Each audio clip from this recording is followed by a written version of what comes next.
Hey, Dame, what's going on, man? Hope all is well. This is Raphael Haynes with the three-point conversion. Just a quick two-part question. First of all, if you can just speak a little bit about just the hiring of Chauncey. I know you spoke about it on social media, but just your thoughts on it and how you feel. And then also joining this USA team, do you expect to, knowing that it's more of a team type, atmosphere, do you expect to change your game just a little bit or do whatever Pop needs you to do if he asks you to change your game and not be that prolific scorer? As far as Chauncey and that hire, obviously, it's been talk over the years of him kind of moving into the front office and coaching space. And with us letting Terry go after 9 years, I think our organization was set on a leader, looking for a leader of men, somebody that players would respect, and went through that process as they felt they should, or as we felt we should as an organization. And I had a prior relationship with Chauncey on a friendship level, and somebody that had a lot of success at my position, was a champion, finals MVP. I'm prepared to go in and do my job every year like I always do. Hopefully we make strides in a positive direction, and we could become a better team with a new coach. And, that's where I am with it. As far as being here and being part of Team USA, I know that I'm not going to have to be in the exact same role that I am for Portland. But I think my skill set and the things that I do bring to the table will be very good for the team. My ability to shoot, make plays. I think I can show that I'm a good defender without as much responsibility on the offensive end here with so much talent. And I'm excited to do that, and just enjoy being on the team with the best players in the world. You get to play with the best. Not everybody is afforded that opportunity, so I'm thankful for that. And whatever Pop comes to me and tells me he needs me to do or expects from me, I'll be ready to do it. Thank you.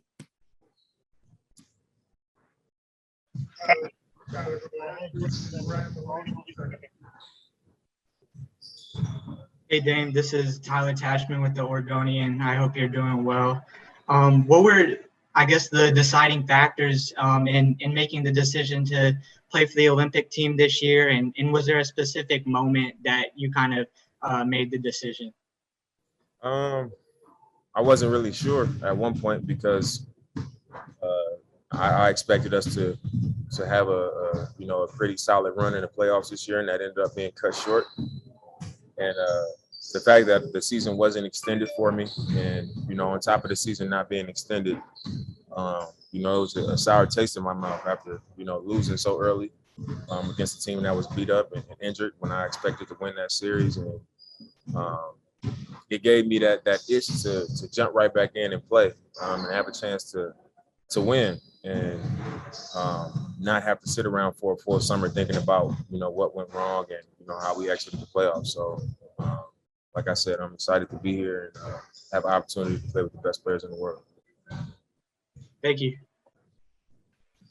Thanks, Tom. Next up is Brian Mahoney, and then we'll go to Mark Berman. Hey, Damian. I want to ask you, a few years back, you almost got a chance to play for the U.S. in the World Cup in 2014. And then, when you didn't, did you stay with the program as far as saying, I want to be considered again, or was there some, disappointment that maybe a couple of years later you weren't ready to play again, or how did the whole process go for you to get finally here now? I think that year when I was with Team USA, I wanted to be a part of it. I was there to have a chance to be on that team, and I didn't make it. And I had no issue being cut. I didn't feel like I was above being cut or anything. I just felt like the time that was spent in the off season, I just felt like I wasn't given a great opportunity to make the team or make a different impression than that. So I think that's why it was a little bit of a sour taste in my mouth after leaving the team. And I just decided for a few years that it just wasn't something that I wanted to do. I was going to, use my summers to rest and try to become a better player going into the next NBA season. And I think at this point in my career, I'm 30, gonna be 31 soon, and this is something that would be a great accomplishment, something that's great to be a part of, and a great thing to add to my resume and my legacy as a basketball player. So, that's that. Did you consider playing in 2016, the last Olympics? Not really. I wasn't really thinking of it. The following, I think, the World Cup after 2016 or maybe 2018 or 19, I don't remember what year it was, 18, I think. I thought about it, but I decided not to do it. Thank you. Mark Grierman, go ahead, and then we'll go to Joe Vardone. Hey, Damian, how are you handling all that speculation about your future and rumors you may want to ask for a trade? And, are you still mulling things in your mind? I mean, what's your thinking at this point, after the coaching hire? I mean, at this point, it's a lot of things being said, and sometimes words being put in my mouth, and I haven't said anything. I think should be all of the people who've covered me since I've been in the NBA, they know that if there's something to be said, or if I think something or have something to say, I'm going to say it, and I'm going to stand on it. So, like I said, there's been a lot of talk, and nobody's heard what I've said, or nobody's heard me say any of these things. But anything that I have to say, I'm going to say it directly to Neil, and I'm address it directly with my team. So I don't really have nothing to say to you guys about it. Everything that I need to say and that I feel has been said to Neil. So it's really nothing else that I have to say about it. Okay, Joe, go ahead, and the next up is Dwight James.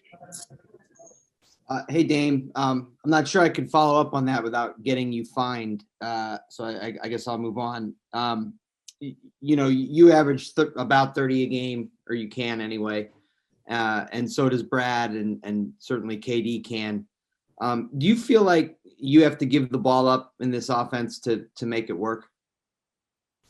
I just think we got to let the ball move, because, whoever the ball finds, we know that next guy has the ability to put it in the hole. And, I think that's the fun part about it for me. I didn't come here to try to play the exact same way that I play in Portland. I came here to be a weapon, to play off of other guys. Like you said, I know Brad can fill it up. I know KD can fill it up. I know Jason Tatum can fill it up.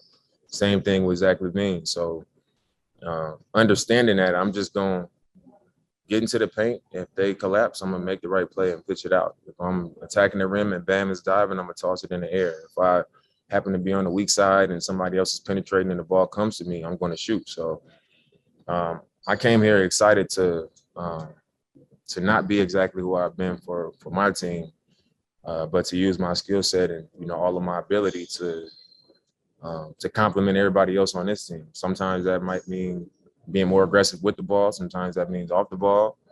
But I'm excited to be a part of that.